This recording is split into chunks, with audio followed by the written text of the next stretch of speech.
오늘 오전 코스피 지수가 전고점을 돌파해서 2,900선을 넘어섰습니다. 오전 9시 36분 기준으로 코스피 지수는 전거래일 대비해서 30.76포인트 올라선 2,902포인트에서 거래되기도 했고요. 현재 구간에서는 2,898포인트를 나타내고 있습니다.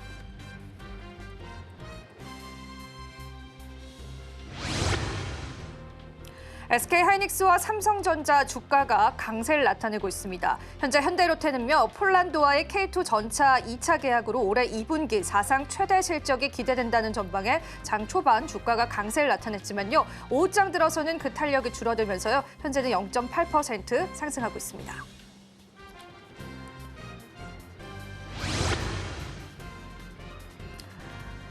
현재 강스템 바이오텍이 490억 원의 주주 배정 유상증자를 결정하면서요, 20%의 약세를 나타내고 있습니다.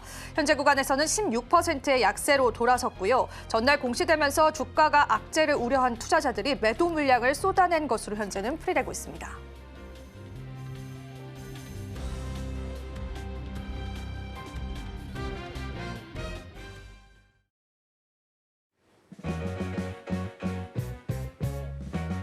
시청자 여러분 안녕하세요. 마켓 쇼쇼쇼 진행을 맡은 이지영입니다. 자, 오늘 코스피 지수는요, 장중 한때 2,900선을 넘어서면서요, 증시의 긍정적인 흐름들이 계속 이어져 오고 있습니다.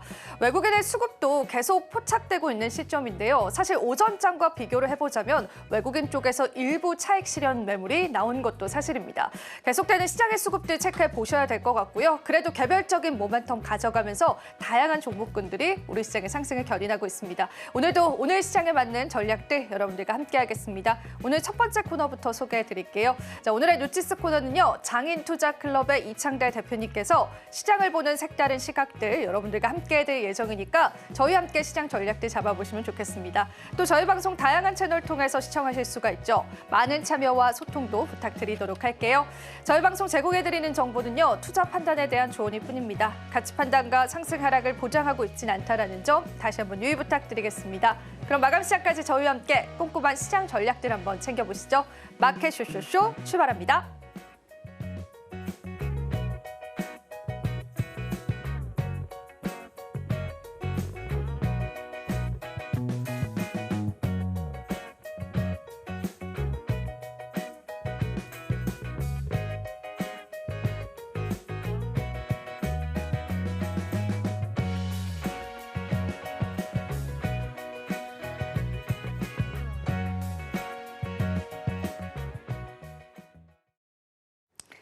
오늘은 장인투자클럽의 이창대 대표님 모셨습니다. 대표님 어서 오십시오. 네, 반갑습니다. 예, 오늘 또 시장 헤드라인 바로 열어보겠습니다. 첫 번째 헤드라인 바로 한번 열어주시죠.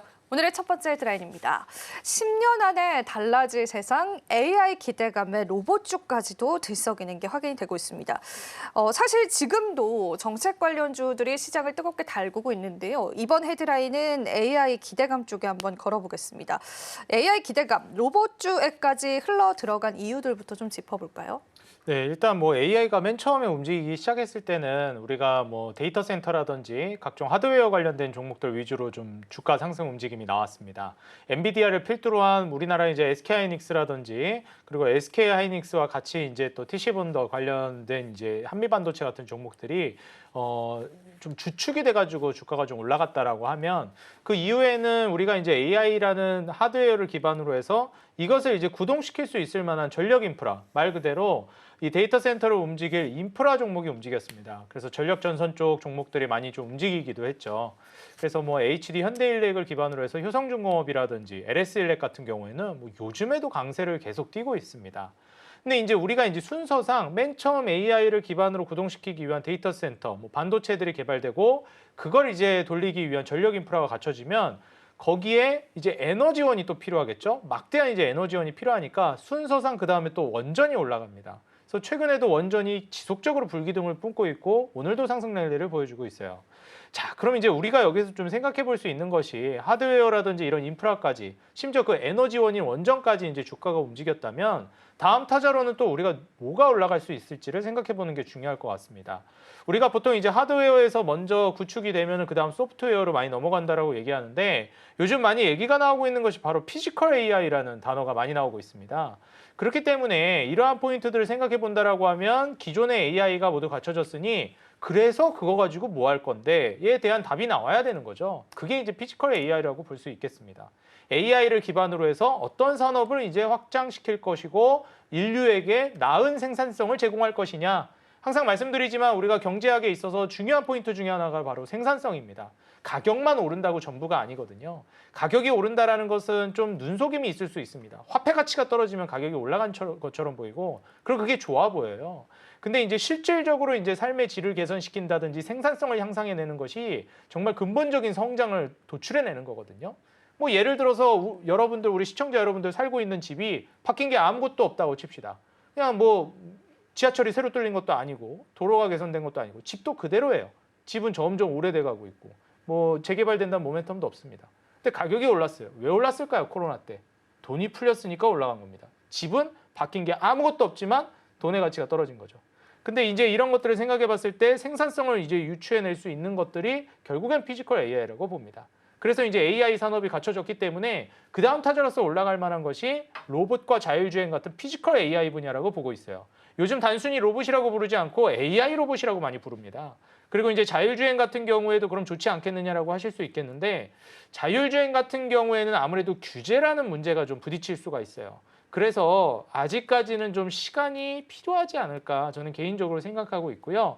물론 이제 자율주행이라는 것이 성장은 지속적으로 될 것인데 규제 관련된 모멘텀만 좀 잘 해결이 된다라고 했을 때는 속도가 굉장히 더 빨라질 수도 있어요. 오히려 로봇보다도. 그래서 이러한 포인트들을 우리가 좀 주축으로 보면서 당장에는 로봇을 피지컬 AI 쪽에서 먼저 살펴보자. 이렇게 좀 말씀드립니다.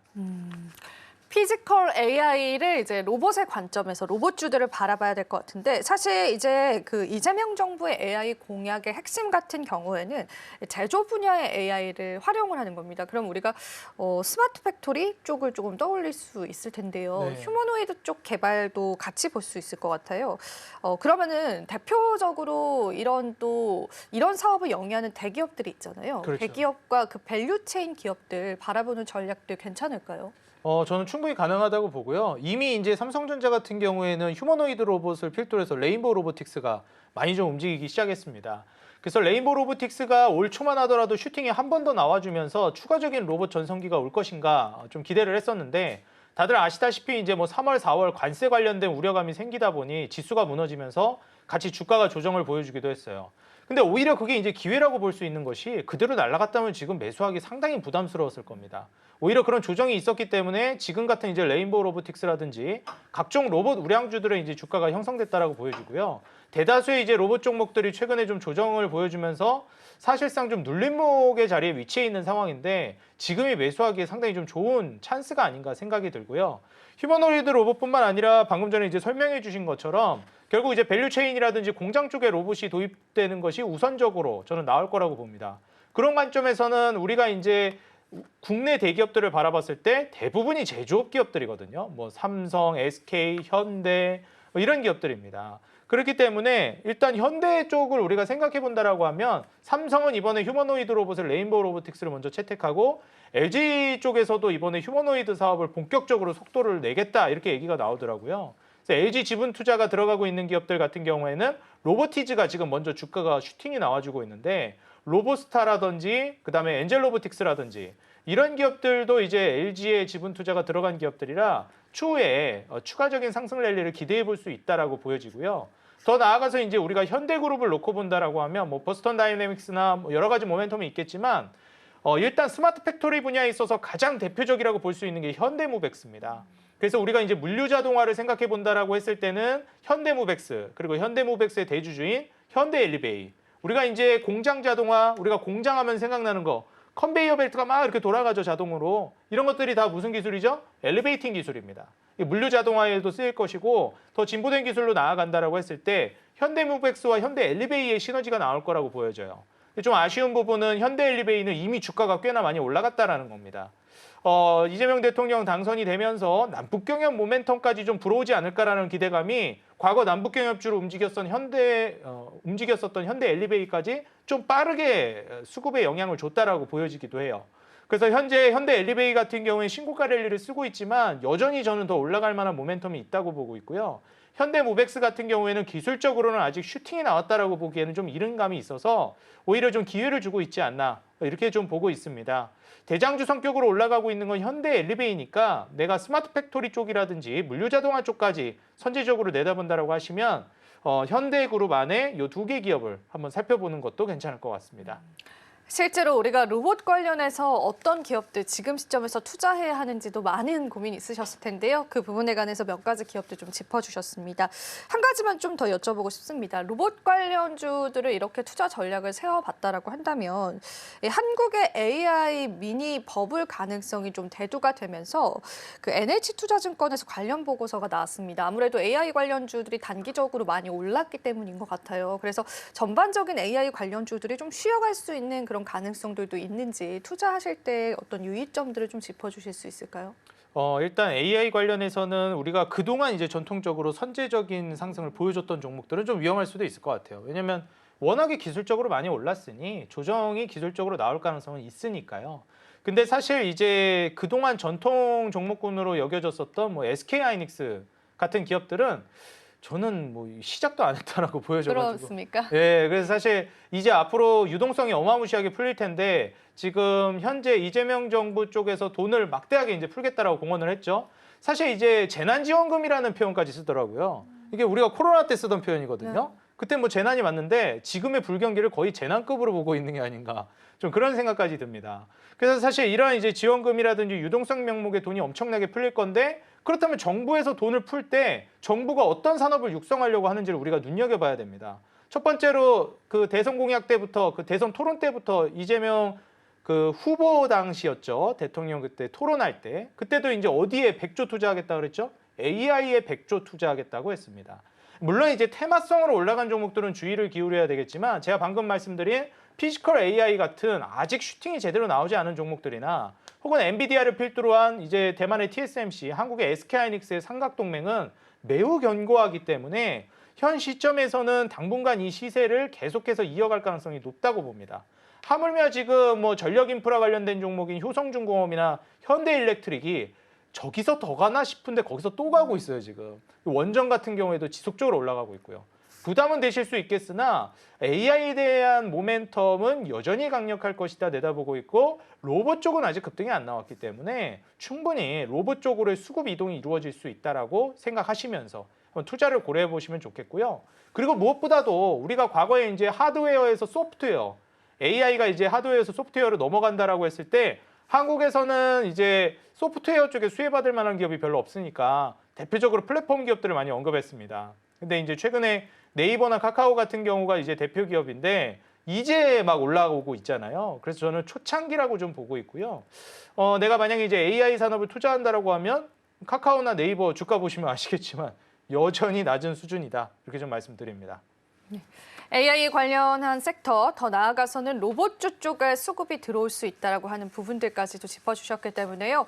우리 또 짚어주신 기업들 기억해 보시면서요. 투자 전략 좀 소화해 보시면 좋겠습니다. 첫 번째 헤드라인 저희가 한번 마무리해보고요. 두 번째 헤드라인 바로 한번 열어보겠습니다. 오늘의 두 번째 헤드라인도 바로 열어주시죠. 자, 오늘 두 번째 헤드라인입니다. 전기가스도 주르륵 공공요금 동결의 향방에 관해서 좀 짚어보겠습니다. 이재명 정부가 공공요금 인상 여부에 관해서 또 첫 시험대에 올랐다라는 시장 이야기가 나오면서 이것을 우리가 주가적으로 좀 풀어볼 수 있을까에 관해서 오늘 좀 고민해봐야 될 텐데요. 이 헤드라인 오늘 또 선정해 오신 이유가 있으실까요?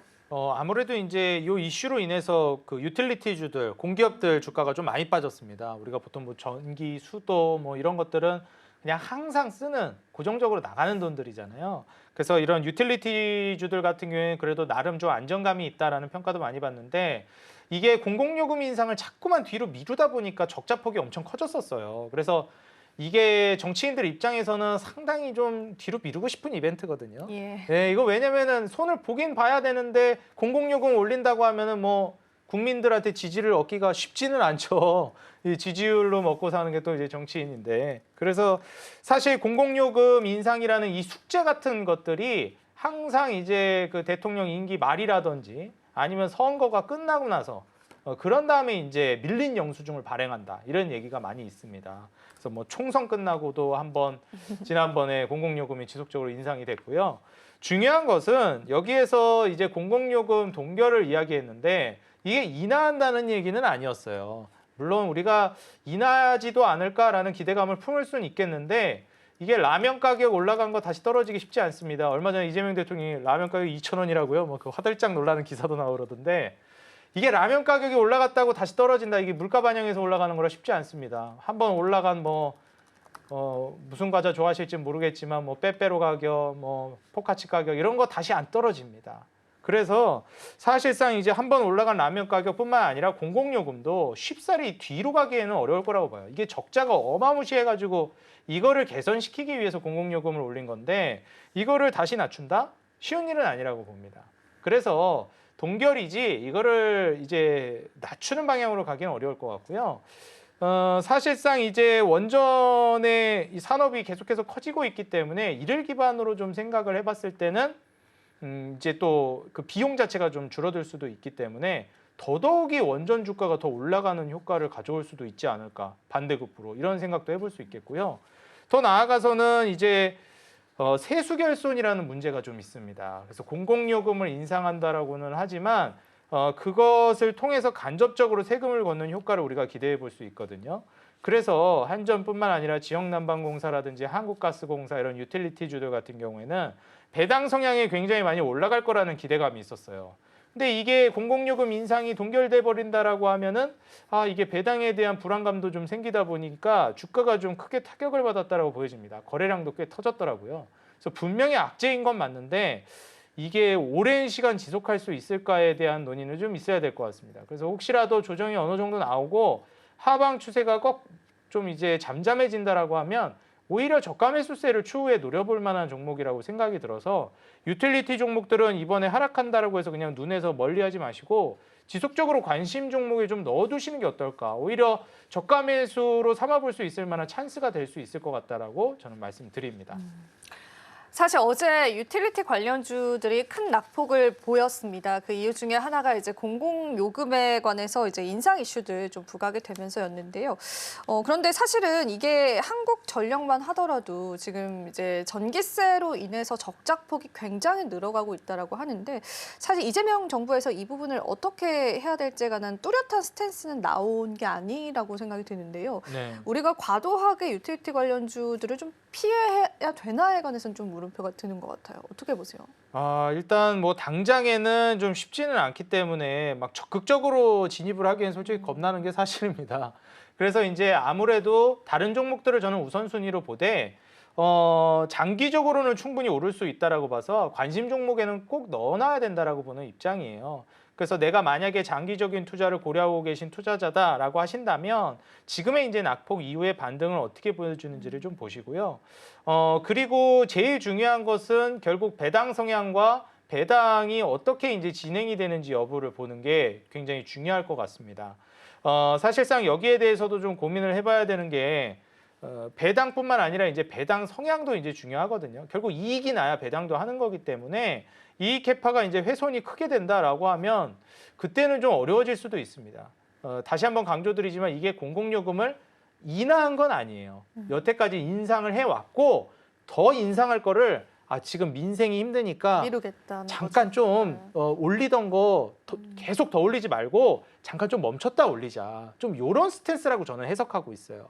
그래서 사실상 이번에 돈풀기 통해서 그리고 증권시장 통해서 유동성이 생기고 경기가 어느 정도 활기를 띠면 재차 또 이제 인상하는 흐름으로 바뀌지 않을까. 그래서 좀 시간을 뒤로 딜레이한 정도라고 저는 해석하고 있습니다. 네.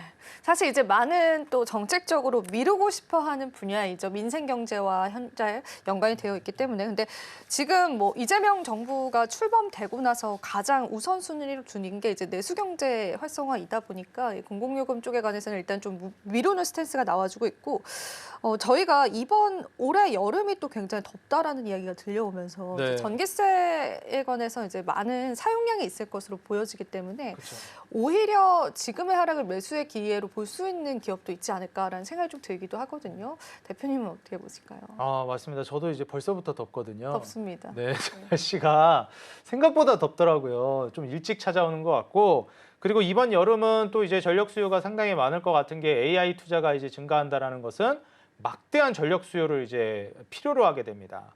그렇기 때문에 사실 이러한 포인트들을 좀 고려해 본다라고 하면 이제 뭐 원전 같은 경우에도 계속 강세를 띌 가능성이 높고요.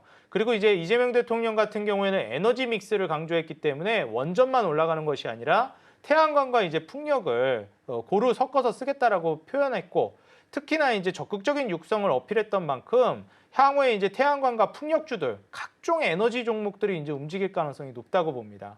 특히 GNC 에너지 같은 종목 같은 경우에도 비상발전 관련된 종목이기 때문에 이제 유럽에서도 뭐 정전 사태라든지 뭐 이러한 사태들이 계속 벌어지다 보니 수요는 이번 여름에도 강력할 거라고 보여져요. 그래서 여름에 이제 보통 많이 수혜를 받는, 이미 많이 올라갔지만 GNC 에너지 같은 비상발전 관련된 종목들도 눈여겨볼 만하고, 그리고 제가 말씀드렸던 이런 한전이라든지 유틸리티 종목들도 장기적으로는 괜찮지 않을까 내다 보니까요. 각종 에너지 종목들을 이번 여름이 더 더워지기 전에 한번 좀 주목해 보시는 게 어떨까 좀 말씀드립니다. 전력주 위주로 좀 주목해 보시면 좋을 것 같아요.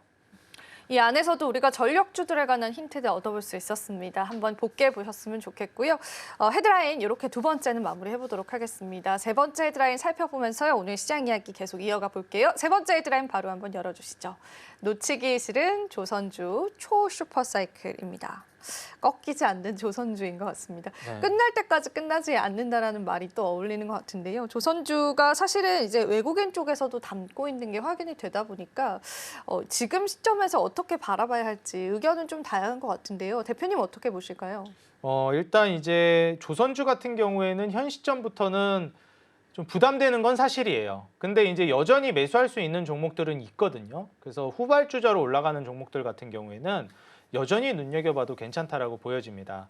그리고 무엇보다도 최근에 이제 이 방산 관련된 모멘텀이 꺾이지를 않고 있다라는 거 다들 느끼실 겁니다. 뭐 트럼프가 취임 전부터 이야기를 했던 부분이라 그다지 놀라운 사실은 아니긴 한데, 전 세계의 경찰 역할을 하지 않을 것이다. 이제 너희의 국방은 너희가 알아서 해라. 혹은 방위비를 내라. 약간 이런 식으로 좀 센 어조를 했죠. 그러다 보니까 이제 각국에서 방위비를 올리겠다라는 얘기가 나오고 있기도 하고, 나토 같은 경우에도 마찬가지였죠. 그래서 지속적으로 방위비는 이제 각국에서 그리고 각 단체에서도 모두 올라갈 가능성이 높고 실제로 그렇게 진행이 되고 있습니다. 그러다 보니 우리나라도 이제 방위비가 좀 올라가지 않을까라는 우려도 있지만 상대적으로 수출에 대해서 또 가져오는 이득이 있을 거라고 기대되는 것도 사실이에요. 그런 관점에서 이제 군함 키워드로 묶이고 있는 하나오션 같은 종목들도 상당수 강세를 보여주고 있고요. 무엇보다도 이제 우리나라의 조선주라고 하면 HD 현대그룹주가 중요한데 여전히 계속 수주가 쏟아져 들어옵니다. 얼마 전에도 어제였나요? 또 한국조선해양 수주 따냈다고 또 기사 뜨더라고요. 그러니까 멈추지를 않고 있어요, 수주가. 그래서 쌓여만 가고 있습니다, 수주가. 이렇게 되면은 결국에는 쌓인 수주를 기반으로 한 가격 상승이 이루어질 가능성이 높고, 이 산업 성장 자체가 커질 수밖에 없다라고 볼 수 있는데요. 이제 중요한 것은 우리가 이제 조선주라고 하면은 한 3개 기업으로 많이 축약이 됐었습니다. 뭐 대우도 있었지만 합병이 됐으니까 사실상 이제 HD 현대그룹이랑 한화 그리고 이제 삼성, 이렇게 3개 그룹이 이제 조선에서 가장 대표적인데, 과거에 이제 4개 기업이었지만 이제 3개로 좁혀졌죠. 근데 여기에서 이제 살펴보시게 되면 상대적으로 굉장히 못 간 종목이 있습니다. 바로 삼성중공업이에요. 그럼 왜 못 갔을까? 보통 이제 FLNG 사업을 주력으로 하고, 그 다음에 이제 LNG 운반선 사업을 뚜렷하게 진행하고 있는데, 결국 이제 에너지 수요가 올라가야 또 화랑을 띌 수 있거든요. 아니면 에너지 생산 관련된 모멘텀이 또 크게 나오든가. 그래서 알래스카 프로젝트발 수혜를 받을 가능성이 꽤 있기는 한데, 이게 다들 아시겠지만 경기가 좋아져야 에너지 수요도 올라가고 거기에 관련된 산업들이 좀 부흥을 할 수가 있습니다. 근데 여태까지 계속 무슨 모멘텀이 있었죠? 불경기 모멘텀이 너무 심각했습니다. 그러니까 유가도 올라가지도 못했죠. 트럼프가 이제 뭐 에너지 공급 늘리겠다고 해서 떨어진 것도 있는데 트럼프 취임 직후부터 급락했으니까요. 근데 이제 중요한 것은 전 세계적으로 불경기다 보니까 애초에 수요도 떨어졌습니다. 뭐 그다음에 그 관세 모멘텀도 있고 불경기 모멘텀 막 계속 예상이 되다 보니까 불안해하는 심리가 컸죠. 그럼 이런 것들을 우리가 이제 생각해 본다라고 하면 결국 이제 에너지에 대한 수요가 올라가야 되는구나. 근데 이제는 경기가 좋아질 걸로 기대하고 있습니다. 유동성이 물밀듯이 들어오면서요. 자, 그렇게 된다라고 하면 호경기를 우리가 이제 내다봐야 하는데 영원한 불경기라는 건 없으니까요. 호경기를 내다본다라고 하면 결국 에너지 수요가 올라가게 됩니다. 지금 뭐 유가도 슬슬 꿈틀꿈틀하고 있는데 에너지 수요 증가로 인한 가격 상승이 이루어진다라고 하면 결국에는 이제 에너지 운반을 특화로 하고 있는, 그리고 바다 위에 LNG 공장이라고까지 얘기하는 FLNG 산업에 있어서 전 세계 압도적인 1위지를 차지하고 있는 삼성중공업, 이런 기업들이 이제 후발주자로 또 올라갈 가능성이 있겠고, 사실 이제 삼성중공업도 삼성중공업이지만 여기에 이제 같이 수혜를 받는 종목, 삼성중공업의 그 매출 비중이 대부분 의존이 되어 있는 기업이 있습니다. 바로 오리엔탈 전공인데요. 그렇기 때문에 이제 최근에 삼성중공업이 신고가를 쓰면서 오리엔탈 전공이 탄력적인 슈팅을 보여줄 가능성이 꽤 있다고 봐요. 그래서 오리엔탈 전공 같은 경우에도 좀 눈여겨볼 만하고, 추가적으로 우리가 이제 완성 조선 업체들이 커지게 되면 그 다음에 뭐가 있을까요? 우리가 보통 물건이 있고 그 다음에 유지보수 산업이 큽니다. 왜냐하면 물건도 없는데 뭘 유지보수 하겠어요. 고칠 게 있어야 고치죠. 그렇기 때문에 우리가 유지보수 사업에 있어서, 그리고 솔루션 사업에 있어서는 먼저 조선산업이 부흥이 된 다음에 움직입니다. 그래서 조선산업이 올라갈 때 상대적으로 못 간 종목이 있어요. 바로 HD 현대에너지솔루션입니다. 그래서 HD 현대에너지솔루션 같은 경우에는 아직 제대로 이제 죄송합니다. HD 현대마린솔루션입니다. 제가 이제 에너지솔루션, 이제 에너지 종목 보다 보니까 잠시 이제 헷갈렸습니다. 그래서 HD 현대마린솔루션 같은 경우에는 이제 유지보수라든지 솔루션 사업을 영위하기 때문에 완성 조선업체들이 올라가고 후발주자로서 크게 슈팅이 나올 만한 기업입니다. 아직 신고가 영역을 쓰지도 않았기 때문에 여전히 모멘텀이 남아있다라고 보여져서 후발주자의 이제 종목을 보신다라고 하면 이제 조선 산업이 워낙에 이제 수주도 많아졌고 산업이 커지고 있으니 이제 MRO 사업이라든지 유지보수, 솔루션 사업에 해당되는 현대마린솔루션 한번 주목해 보시면 좋을 것 같고요. 특히 이제 다른 조선주들 대비해서 마진율도 훨씬 높습니다. 왜냐하면 뭐 유지보수 솔루션 쪽이니까 마진율이 높을 수밖에 없어요. 절대적인 수치 자체가. 그래서 매출이라든지 이익 성장 캐파도 중요하지만 마진율도, 이익의 질까지도 개선되고 있다는 점을 주목해 보시면서 아직 늦지 않았다. 그 중에서도 투자해 볼 만한 기업들은 주목해 보자. 저는 강조드리겠습니다.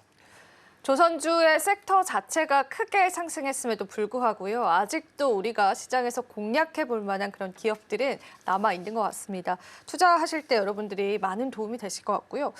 수급적으로도 좀 짚어보고 싶습니다. 전일장 외국인도 조선과 방산 쪽을 매수했었는데, 그렇다면은 이 외국인의 시선에서 봤었을 때 계속 이쪽에 관한 수급이 포착이 되는 건 사실 일부 종목은 상위 그 매집 종목에도 포함이 되더라고요. 네, 그거는 맞습니다. 주가적인 측면에서의 더 상방이 열려 있다라고 보는 걸로 해석이 되는데, 어떤 시선을 가지고 있는 걸까요, 외국인 쪽? 외국인도 여전히 이제 한국에서 강세인 업종들을 담으려고 하는 것 같고요. 일단 대통령이 당선이 되고 나서부터 코스피 5천을 공약하기도 했고 기준금리를 내리기도 하면서 지수가 크게 올라가고 있었습니다. 그러면서 이제 떠나가고 있던 외국인들이 5월 정도부터는 서서히 들어오기 시작했고, 사실상 6월부터는 수직 상승했어요. 외국인의 이제 매수세가. 근데 이제 여기서 중요한 것이 결국 우리나라는 어찌됐건 외국인 수급으로 중심으로 돌아가기 때문에 외국인 수급이 중요할 것 같은데, 여기서 투자 포인트를 좀 말씀드리자면 지금 외국인들이 강세를 띠고 있는 걸 계속 담고 있는 업종이 있고, 그동안 안 담고 있었는데 새로 담고 있는 업종이 있어요. 내가 추세 매매를 하는 투자자라고 한다면 지금 이제 계속 담고 있던 걸 지속적으로 담는다면 그쪽을 보시는 게 좋습니다. 조선, 방산, 이게 지금 시장 주도하고 있는 업종들이에요. 그리고 더 나아가서 패시브 자금으로 들어오고 있는 뭐 우량주들, SK하이닉스, 삼성전자, 네이버 카카오 이런 쪽 있죠. 네, 새롭게 담는 종목들이 있어요. 쉬었다가 네이버 카카오가 좀 그렇고요. 그 다음에 현대차 그룹이 그렇습니다. 그리고 이제 더 나아가서 본다라고 하면 최근에 이제 풍산 같은 이런 기업들도 이제 서서히 좀 담고 있는 모습을 보여주고 있어요. 아직까지는 이제 방산이나 조선 쪽이 여전히 외국인들의 수급이 강력하게 들어오고 있긴 하지만 인프라에 해당되는 건설이나 건설기계, 그리고 더 나아가서 방금 말씀드렸던 이제 플랫폼 관련된 기업들, 그리고 자동차 관련된 현대차 그룹, 또 하나 말씀드리자면 이 섹터는 아직 전반적으로 돈이 들어오지 않았는데 혼자 유독 그 섹터 안에서 그 종목만 외국인 수급이 상위에 있는 종목들이 있어요. 금액 기준으로. 그게 제약바이오에서는 지금 최근에 ABL 바이오나 알테오젠이 좀 그랬고요. 그다음에 로봇 쪽에서는 레인보우 로보틱스가 그랬습니다. 이게 무엇을 의미하냐면 나중에 제약바이오랑 로봇이 주도 업종이 되잖아요. 그럼 그 종목들이 가장 대장주 성격으로 먼저 움직이고 있을 가능성이 높아요. 그래서 그 섹터에 전체적으로 돈이 안 들어왔는데 그 섹터 안에서 특정 종목만 수급이 들어오고 있다, 많이 들어오고 있다, 눈에 띈다 그러면은 그 종목을 중심으로 해서 눈여겨보는 걸 권장드립니다. 최근에 외국인 수급을 보면 로봇이나 제약바이오 많이 안 들어오는데 그 중에서도 유독 들어오는 게 앞서 말씀드렸던 알테오젠, 뭐 삼성바이오로직스 이런 쪽이고, 그리고 로봇은 눈에 띌 만한 게 레인보우 로보틱스 정도더라고요. 왜냐하면 애초에 시총들이 다들 작으니까 그게 눈에 띌 만한 큰 돈이 들어오고 있지는 않습니다. 그래서 현 시점에 기회가 많이 남아 있으니 제약바이오 로봇뿐만 아니라 자동차도 호경기 사이클을 타면서 수혜를 받을 수 있어서 안정감 있는 투자를 원하신다면 현대차그룹 지금 투자해도 늦지 않았다고 봅니다. 사실 증권사에서도 이런 비슷한 의견이 나왔습니다. 지금 현재 외국인이 연속 순매수 보여주고 있는 상황에서 외국인의 수급에 좀 집중을 해보자라는 의견이 나왔는데 같은 의견인 것 같습니다. 우리가 또 외국인의 시선에서 우리 시장 봤었을 때 어떤 섹터들을 좀 유망하게 봐야 될지 여러분들 꼭 캐치하셔서요. 시장 분위기가 좋잖아요. 이런 좋은 분위기에서 또 좋은 투자 전략으로 가져가 보셨으면 좋겠습니다. 자, 그럼 대표님께 우리 시장 한 주평 이야기 좀 들어보겠습니다. 오늘 시장은 또 어떻게 한 주평으로 표현해 주실까요? 저는 코스피 5천 시대를 대비하자 이렇게 말씀을 드리고 싶고요. 정말입니까? 5천은 무난하게 가능할 것 같습니다. 근데 이제 유동성이 풀리기 때문에 사실 돈의 가치가 떨어지는 그 속도도 어마무시해서 이 상법 개정이라든지 제도적인 개선과 그러면 이제 코리아 디스카운트가 해소가 되겠죠. 이 코리아 디스카운트 해소로 인한 외국인들의 자금 유입, 거기에다 더해서 화폐 가치 하락, 이것들이 이제 맞물리면서 저는 지수가 상당히 많이 올라갈 거라고 보고요. 화폐 가치 하락이 우리나라만의 이야기는 아닙니다. 전 세계적으로 금리 인하 사이클이고 미국도 연말부터는 할 가능성이 높아요. 근데 여기서 우리가 주의할 만한 부분은 이런 대세 상승을 보여주는 과정 안에서는 중간에 흔들기가 나오는데 흔들기도 상당히 강력하게 나옵니다. 그래서 그때 겁을 먹으시면 안 된다고 말씀드리고 싶어요. 분명히 여러분들 갖고 있는 주식 팔고 싶게끔 겁을 줄 겁니다. 그때 여러분들이 정말 전도 유망하고 성장할 만한 산업이라면 그때 휘둘리지 마시고 오히려 더 사셔야 된다. 분명히 한번 급락 나올 거라고 저는 보거든요. 그때 이제 지키는 게 중요합니다. 제가 이제 가까운 시일 내에 있었던 이벤트를 예를 들어보자면 그때 당시 2019년 말에 오랜 시간 조정이 있었고 이제는 완연하게 시장이 돌아섰다라고 하는 분위기가 만연해 있었습니다. 그리고 실제로도 분위기도 굉장히 좋았어요. 지수도 바닥치고 올라오고 있었고요. 근데 코로나 팬데믹이라는 뭐 엄청난 이벤트가 발생이 됐고 그리고 나서 이제 지수 급락이 나왔습니다. 근데 중요한 것은 이미 상승 사이클은 시작되고 있었고 유동성은 확보되고 있었어요. 그러면서 코로나 팬데믹으로 인해서 오히려 더 큰 돈이 풀렸죠.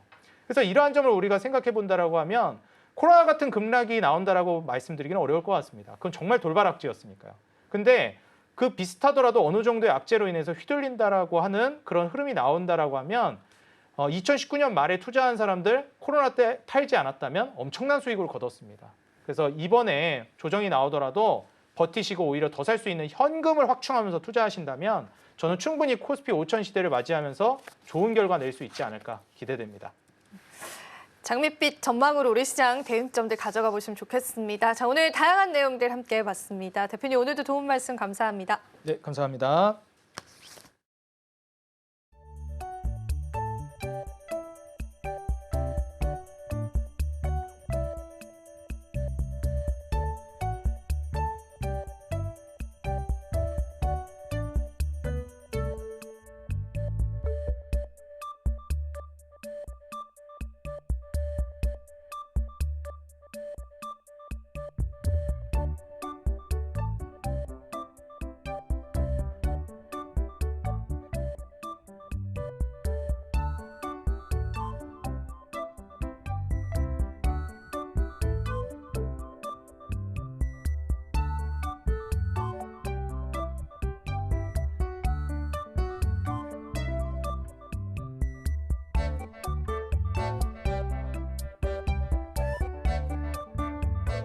네, 미국과 중국이 이틀간 협상을 잘 마무리한 상황 속에서 그동안 입이 굉장히 좀 무거웠었던 중국 측에서도 우리 앞으로 미국과 더 많은 회담을 할 수도 있다라는 긍정적인 이야기를 꺼내놓기도 했습니다. 우리 국내에서도 신정부 출범 이후로 상법 개정에 대한 기대감이라든지 코리아 디스카운트 해소라는 기대감이라든지 이런 것들이 외국인 수급을 계속해서 좀 자극을 하고 있는 상황입니다. 현재 외국인 같은 경우에는 오늘도 코스피 시장에서 매수 우위를 보이면서 벌써 6거래일 연속해서 매주 포지션을 잘 잡고 있는 상황입니다.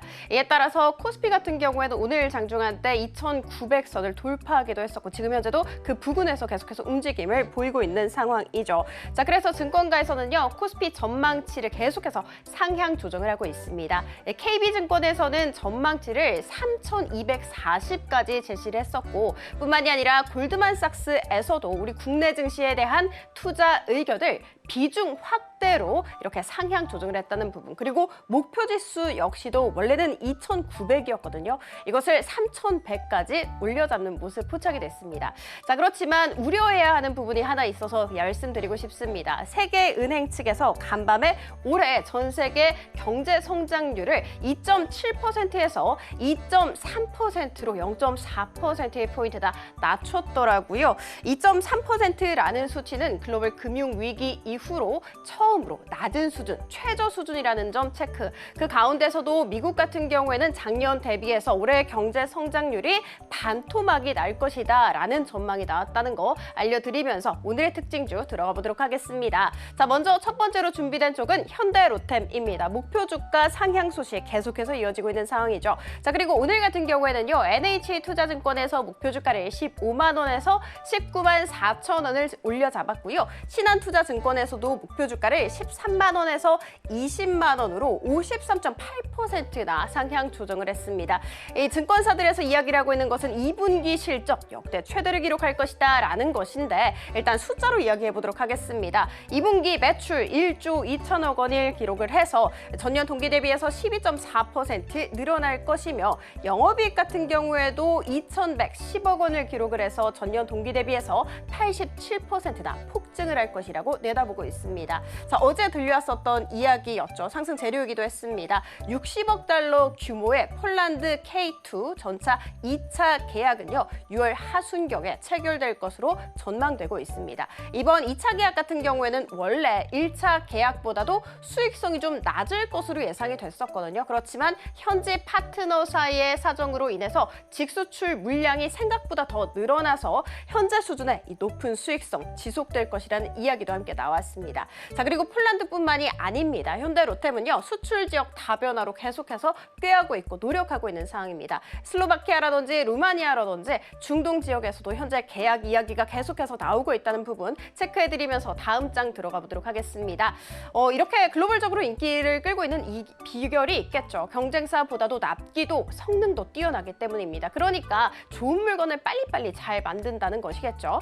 현재 생산 그리고 기술 이전 조건도 잘 충족시키는 것이 현대로템입니다. 자, 그리고 K2의 국내 4차 양산 물량 같은 경우에는 2028년까지 전력화될 예정이며 여기에 더해서 국산 파워팩 적용 승인까지 받게 된다면 원가는 떨어지고요. 후속 정비 용이성은 늘어나고 수출 승인 리스크 같은 경우에도 없어진다고 합니다. 즉 다시 말해서 수출 확대를 위한 발판을 잘 다진다라고 정리 가능할 것 같습니다. 국산 파워팩 적용까지 이어지게 된다면 올해 안에 추가 계약 충분히 기대해도 좋다라는 이야기 있었고요. 현대로템 같은 경우에는 오늘도 52주 신고가를 찍긴 했습니다만 상승분 지금 현재는 토해내고 있는 중입니다. 다음 들어가 보도록 할게요. GC 진홈입니다. 이 기업 같은 경우에는 오늘 코스닥 시장에 상장을 알린 기업이기도 하죠. 녹십자그룹의 계열사이자 액체 생검 및 임상 유전체 전문 기업입니다. 공모가 같은 경우에는 1,500원으로 희망밴드 상단으로 확정이 됐었고요. 일반 투자자를 대상으로 한 청약 경쟁률 같은 경우에도 484대 1을 기록을 했고 증거금은 2조 5천억 원을 모으게 하면서 흥행에 좀 성공을 했다고 합니다. 이 기업 같은 경우에는 300종 종 이상의 유전자 검사 서비스를 900개 이상의 병의원에 제공을 하고 있습니다. 자, 그리고 일본 시장과 미국 시장에 또 잘 진출을 한 기업이더라고요. 일본부터 살펴보도록 할게요. 액체 생검 활용한 이 AI 기반 분석 기술을 갖고 있습니다. 이 기술로 일본에서 암 조기 진단 알고리즘에 대한 특허 등록을 완료했다라는 이야기 들어왔었고요. 자, 그리고 일본 시장 규모 한번 살펴보도록 하겠습니다. 다음 장 들어가 보도록 할게요.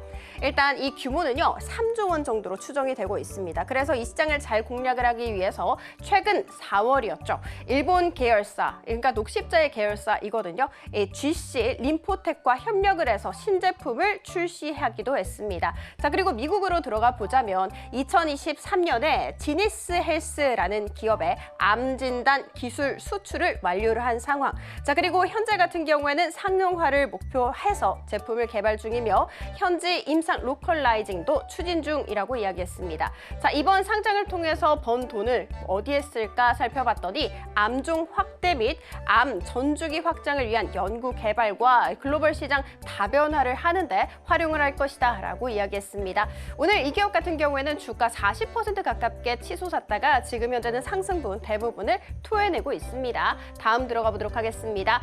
한솔케미컬입니다. 오늘 키움증권에서 목표 주가를 17만 원에서 19만 원으로 상향 조정을 했고요. 투자 의견은 매수로 유지가 됐습니다. 자, 2분기 실적 좋을 것인데 매출은 2,221억 원 기록을 해서 전년 동기 대비해서 12% 증가, 영업이익 같은 경우에도 459억 원 기록을 해서 전년 동기 대비해서 31% 늘어날 것이라고 분석되고 있습니다. 삼성전자의 파운드리 가동률 상승에 따라서 반도체용 과산화수소 실적은 회복세를 현재 보이고 있고요. 그리고 우리 국내 고객사 향 2차 전지 바인더 물량도 늘어나고 있는 추세라고 합니다. 다음 장 들어가 보도록 하겠습니다.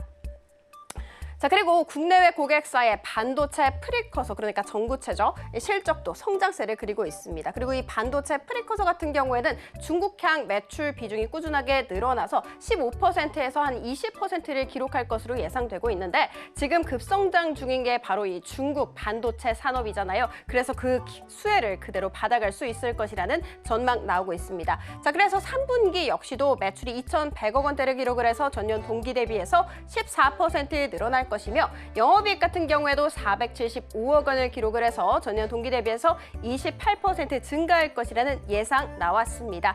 삼성전자의 엔비디아 향 HBM3 12단과 6세대 10나노급 D램 같은 경우에는 오는 3분기쯤 양산 퀄리티 완료가 예상되기 때문에 주가 상승에 도움이 될 수 있을 것이다 라고 이야기했습니다. 자, 오늘 한솔케미칼 같은 경우에는 두 자릿수 상승세 이어가고 있습니다. 다음 들어가 보도록 할게요. 국내 테마 탑3입니다. 반도체이고요. TSMC 5월 매출 나왔죠. 14조 6천억 원가량으로 전년 동기 대비해서 39% 폭증을 했습니다.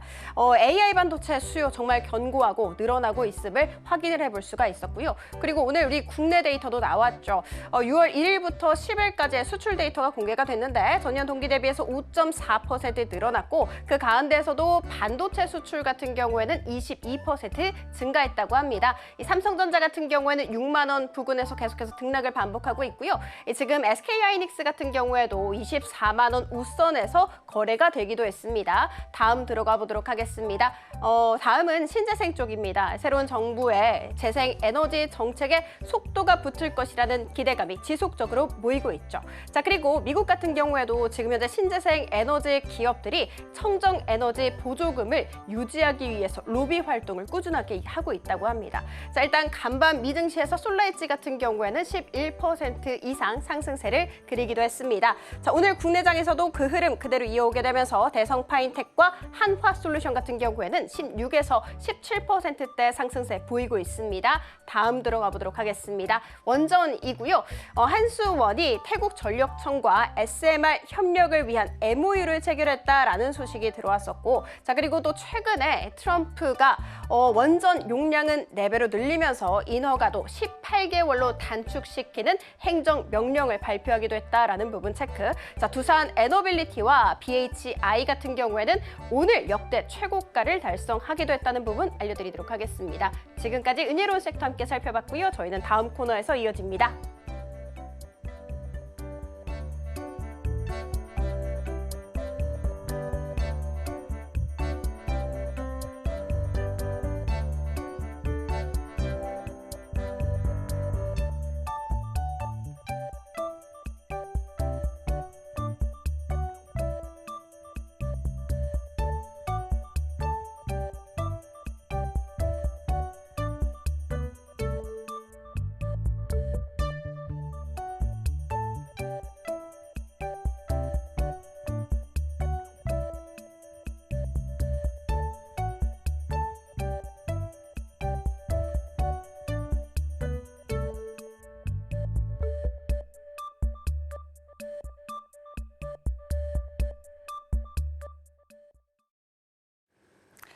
마켓 쇼쇼쇼 이지영의 넥스트 마켓으로 다시 한 번 더 인사드립니다. 저희가 지금까지 또 시장에 관한 다양한 이야기들 나눠봤습니다. 그렇다면 내일 시장은 또 어떤 시나리오가 펼쳐질지도 짚어보면 좋을 텐데요.